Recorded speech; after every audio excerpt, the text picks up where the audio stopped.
Assalamualaikum warahmatullahi wabarakatuh. Halo semuanya, saya ingin mereview analisa USD, tapi sebelum itu saya ingin sedikit memberikan teman-teman saran untuk broker ya, yang saat ini sedang ada promo kemerdekaan. XM promo kemerdekaan. Apa itu? Untuk memperingati hari ulang tahun Indonesia ke-79, XM ada bonus untuk Agustusan ya, untuk klien baru dan klien lama. Yang mana akan mendapatkan bonus 100%, bonus deposit 100% yang akan diberikan di depo berikutnya. Promo ini berlaku selama Agustus ya untuk klien-klien XM yang berdomisili di Indonesia. Oke, untuk teman-teman semua yang belum punya akun bisa nih daftar untuk XM, akun XM, dan akan mendapatkan bonus deposit di depo berikutnya ya. Jadi ketika teman-teman daftar nih, depo pertama nih misal $10. Nah, nanti depo keduanya teman-teman sudah dapat bonus deposit ya 100%. Nah, itu bonus deponya bisa teman-teman gunakan untuk nahan floating ya. Bisa digunakan untuk entry dan lain-lainnya. Nah, ini sangat-sangat bagus ya bagi saya ya. Untuk teman-teman silakan daftarnya di link di deskripsi, oke? Oke. Hari ini saya akan bahas analisa XUSD ya. Mereview mapping kemarin. Oke. Sekarang kita lihat nih, naikkan dia. Oke. Saya akan bahas plan berikutnya apa. Dimana kita akan entry. Kemarin saya tuh menunggu momen di sini nih. Nunggu momen di sini nih. Tapi dia nggak kesini semalam nih. Di sini saya nggak lihat peluang. Mungkin teman-teman ada ya yang lihat peluang di sini ya, tapi saya nggak. Ilmu saya kurang untuk lihat peluang di sini. Ilmu saya kurang. Saya perlu belajar lagi. Oke, kita akan bahas analisa XUSD hari ini. Untuk daily di sini kita lihat nih. Dia sweep candle ini ya. Weekly ya. Nah, target pertama udah kena nih. Yang kedua ini, yang ketiga berikutnya ini. Itu bias saya bullish. Oke, sesuai dengan yang saya share hari Minggu ya. Oke, sini kita lihat nih. Jelas banget sini kayak kayak QM. Kalau pakai price action tahu QM lah ya. Quasimodo. Nah, kalau SMC di daily sudah jelas sekali ya ini breakout structure dan dia sudah menuju ke buy side liquidity setelah dia masuk ke OTE. Apa itu OTE? OTE adalah optimal trade entry. Di mana aja angkanya ada 3 yang paling utama. Kenapa disebut optimal? Jadi gini, ketika terjadi change of character atau breakout structure, kita pasti membidik area untuk entry di saat koreksi. Nah, kadang-kadang dia nggak sampai nih ke area demand extreme. Nah, saya pakailah Fibonacci untuk mencari di mana sih area yang optimal untuk entry. Nah, ketemulah area 062, 0705, 079. Nah, ini adalah settingannya ya. Ini sangat berguna ya, teman-teman silakan dipakai ya. Ini saya screenshot ya. Saya tunjukin settingannya ya. Nih, silakan dipakai dan samain aja ya. 0, 062, 1 dan semuanya ya. Warnanya bebas ya, terserah kawan-kawan semuanya. Silakan diikuti ini ya. Diikuti, disamain aja ya, disamain. Ini ada 1 2 3 4 5 6 7 8 9 10 11. 11 iya 11 ya. Ini oke. Saya kasih waktu 5 detik untuk screenshot. 1, kalau butuh ya, kalau nggak butuh ya skip aja. 1 2 3 4 5. Oke. Bang, gimana cara makainya, Bang? Ini yang sangat-sangat penting nih, yang belum tahu nih. Kayak gini. Ada 2 tipe yang dipakai untuk Fibonacci ini. Yang pertama adalah ketika terjadi breakout structure. Breakout structure nih. Oke.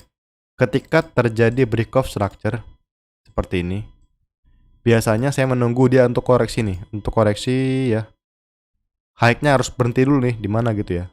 Nah, itu yang susah. Ketika udah dapat setting nih, settingannya gini. Untuk yang bullish ya, 1 di bawah, 0 di atas. Jadi yang di atas ini angka minus semua ya, angka minus semua. Nah, ini settingan Fibonacci optimal trade entry di sini. Oke. Optimal trade entry. Nah, untuk yang cok atau ketika muncul konfirmasi jadi gini.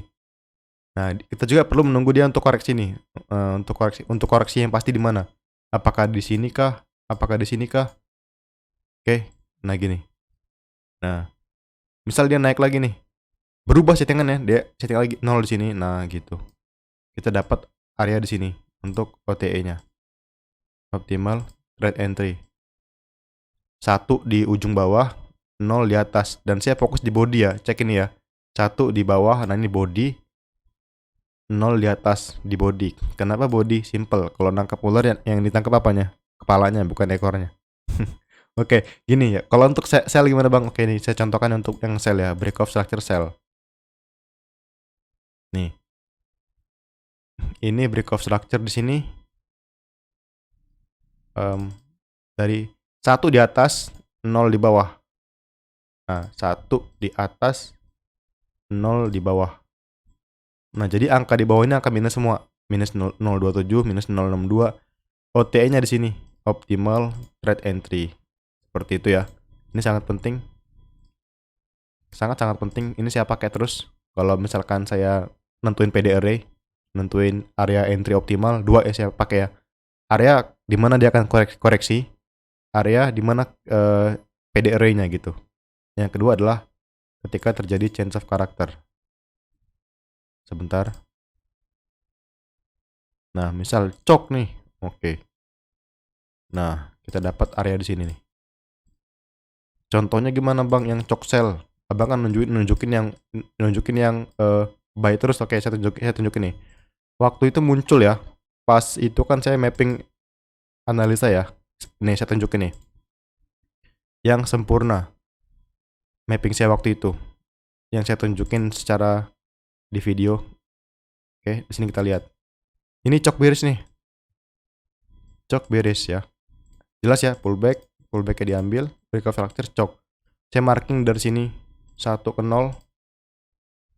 Kita lihat dia masuk optimal trade entry 062 0705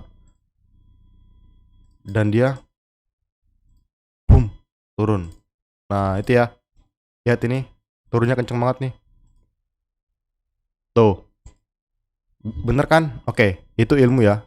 Kalau mungkin nggak teman bilang nggak penting ya silakan di skip. Oke, kita akan bahas analisa XUSD nih. Balik lagi ke daily. Oke, balik lagi ke daily. Dia masuk ke area optimal trade entry. Oke, di sini ya. Nah, 1 dia bawah, 0 di atas. Oke, udah paham lah ya cara saya pakai Fibo ya. Oke, dia masuk ke sini OTE-nya. Tapi dia nggak sampai ke area 0705 ya, 062 aja ya. Nah, area di sini berperan sebagai buy side liquidity ya, seperti yang saya bilang kemarin ya. Cepat atau lambat dia pasti ke sini nih. Pelan-pelan, seller tewas ya, seller meninggal. Oke, kita ke H4 nih. H4 itu ada major struktur dan minor struktur. Oke, ini kita lihat banyak yang bingung tuh yang nanya kemarin saya tuh. Ini break of structure nih. Break of structure pertama, break of structure kedua di sini. Nah, ini major struktur. Oke. Nah, kita bidik koreksinya nih. Dari sini ke sini. Sampai bawah 0662 dia mantul. Ya mantul. Oke, mantul. Kemudian di sini ada minor struktur, internal struktur lah pas dia pullback nih. Sini ada pullback, inducement diambil. Nah ini change of character. Cok ya, bukan coach ya, cok. Change of character. Nah, ini nih yang saya contohkan tadi nih. Ketika terjadi change of character, kita pakai Fibonacci OTE nih. Tapi dia turun sampai ke ekstrim ya. Ya emang gitulah. Kadang-kadang dia tuh turun sampai ke OTE doang. Kadang-kadang sampai ke ekstrim. Nah, dia sampaikan ya ke sini ya. Buy side liquidity. Hati-hati jangan sell di sini ya. Kenapa saya bilang jangan sell? Karena ini adalah area liquidity. Kenapa liquidity? Ketika terjadi change of character atau break of structure, high terdekat adalah liquidity. Nih, kan kemarin di sini ya. Di sini nih, saya bilang dia mau naik kan. Naik kan sekarang? Oke. Naik. Naik sekarang. Nah, sekarang di sini nih. Ini BSL nih, BSL. Kalau teman-teman sell di sini, mungkin dia mantul dikit ya, tapi ntar ujungnya teman-teman meninggal ya. Teman-teman akan meninggal akunnya ya, bukan teman-temannya ya, bukan kamunya ya, tapi akunnya meninggal ya. Nah, ini bos. Langsungan cok dan cok. Seller pada ngamuk. Nah, Di sini di M15 dia itu muncul kompresi ya. Apa itu kompresi, Bang? Sini kita lihat nih. Wah, ini zona yang paling mengerikan kali dia, doh. Saya pernah tewas di pakai apa? Pernah meninggal akun saya pakai pakai metode kayak gini nih. Trendline liquidity waktu belajar pattern-pattern di Google. Nah, oh ini sell. Oh ini sell. Sell, sell, sell, sell. Boom, meninggal. Nah, saya nggak berani sell di sini. Saya mau cari continue buy meskipun dia turun ke bawah. Saya mau cari peluang untuk buy lagi untuk naik. Pokoknya di trend bullish ketika dia turun, tarik ke atas, turun lagi, ditarik ke atas, turun lagi, ditarik ke atas, turun lagi, ditarik ke atas. Itu trend bullish ya. Susah kalau untuk nyari counter trend tuh susah. Susah kalau nyari lawan trend tuh susah. Nah, intinya gimana, Bang? Nah, itu dia tuh masalahnya tuh intinya tuh. Ini soalnya di pucuk udah nih. Udah mau tembus nih. Jadi kita nunggu aja nih, nunggu dia break dulu. Ya, break dulu ya. Kalau udah break kayak gini dia akan masuk ke area hampa di sini ya. No POI lagi ya. Coba saya cek monthly ya, time frame monthly-nya ya, time frame. Nah, tuh. Nah, lihat nih monthly-nya nih. Tuh. Tinggi banget tuh. Nggak ada POI lagi sebelah kiri, nggak ada POI lagi. Dia akan membuat titik-titik yang baru, yang hampa. Susah diprediksinya ya. Sama kayak gini nih. Saat ini naik kemarin dan breakout structure, ini adalah titik hampa di sini. Dia muncul cok dia satu. Nah, ketika ini di break pun boom, nah kita akan mencari seperti pola di sini nih, yang di sini kemarin nih. Di sini. Pola real cok ya, untuk counter ke bawah. Karena gini, ketika ini adalah titik-titik apa namanya?